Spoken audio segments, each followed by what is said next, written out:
20 तारीख़ और 1447 हिजरी है इस्लामी तारीख़। हज्जतुल वदा, फ़तेह मक्का के बाद जब पूरे अरब में मज़हब इस्लाम की खूबियाँ अच्छी तरह वाज़ेह हो गईं और लोग फ़ौज शिरक व बुत परस्ती को छोड़कर इस्लाम कबूल करने लगे, तो अब वक्त था कि हुज़ूर सल्लल्लाहु अलैहि वसल्लम खुद अमली तौर पर फ़रीज़ हज को अंजाम देकर इस्लाम के इस अजीम रुकन की शान और शौकत और इसकी अदायगी के सही तरीक़ों को बयान फरमाएँ और शिरकिया बातों और जाहिली रसूम व आदात से इसे पाक कर दें। चुनांचे रसूलुल्लाह सल्लल्लाहु अलैहि वसल्लम ने हज का इरादा किया और 25 या 26 ज़िलक़ाइदा सन 10 हिजरी को ज़ोहर की नमाज के बाद मदीने मुनव्वरा से रवाना हुए। तमाम अज़वाज मुतहरात और सय्यदा फ़ातिमतुज़ ज़ुहरा रज़ियल्लाहु ताला अन्हा आप सल्लल्लाहु अलैहि वसल्लम के साथ थी और सहाबा इकराम रज़ियल्लाहु अन्हुम अजमईन 1 लाख से ज़ायद की तादाद में आप सल्लल्लाहु अलैहि वसल्लम के साथ शरीक थे। मकाम ज़ुल्हुलैफ़ा में गुस्ल फरमाकर एहराम बांधा। 4 ज़िलहिज्जा को इतवार के दिन मक्का मुकर्रमा पहुँचे। सबसे पहले खाने काबा का तवाफ़ किया और सफ़ा व मरवा की सई फरमाई और 8 ज़िलहिज्जा से हज के अरकान को अदा करना शुरू फरमाया। यह आप सल्लल्लाहु अलैहि वसल्लम की मुबारक ज़िंदगी का आखिरी हज था, इसलिए इसको हज्जतुल वदा कहा जाता है। अल्लाह की कुदरत, इंसान का सर कुदरत का शाहकार। इंसान के सर को देखिए, अल्लाह ताला ने कैसा मुदव्वर, गोल और ख़ूबसूरत बनाया है और इसमें पूरे जिस्म की कीमती ख़जाने छुपा रखे हैं। इंसान का सर 55 हड्डियों से जुड़ा हुआ है। तमाम हड्डियां एक दूसरे से जुदा हैं, सबकी शक्लें अलग अलग हैं। 6 हड्डियां खोपड़ी के हिस्से में हैं, 24 ऊपर के जबड़े में हैं और 2 नीचे के जबड़े में हैं और बाकी दांत में हैं। इन तमाम को हुस्न तरतीब के साथ जोड़कर एक खूबसूरत शक्ल बनाई। गौर करो उसकी कारीगरी कितनी ज़बरदस्त है।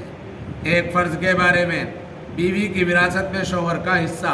कुरान करीम में अल्लाह ताला फरमाता है, तुम्हारे लिए तुम्हारी बीवियों के छोड़े हुए माल में से आधा हिस्सा है, जबकि उनकी कोई औलाद ना हो, और अगर उनकी औलाद हो तो तुम्हारी बीवियों के छोड़े हुए माल में चौथाई हिस्सा है। तुम्हें यह हिस्सा उनकी वसीयत और कर्ज अदा करने के बाद मिलेगा।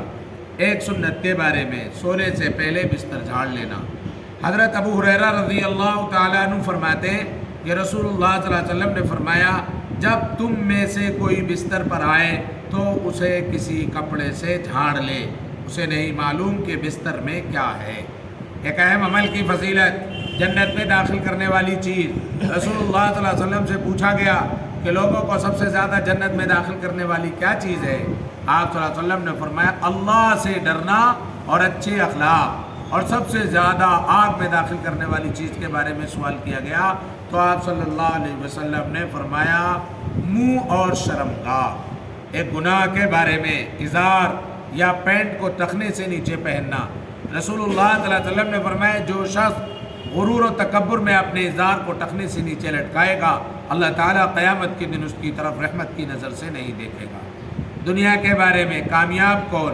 रसूलुल्लाह सल्लल्लाहु अलैहि वसल्लम ने फरमाया, कामयाब हो गया वो शख्स जिसने इस्लाम कबूल किया और उसको ज़रूरत के बक़दर रोज़ी मिली और अल्लाह ताला ने उसकी दी हुई रोज़ी पर क़नाअत करने वाला बनाया।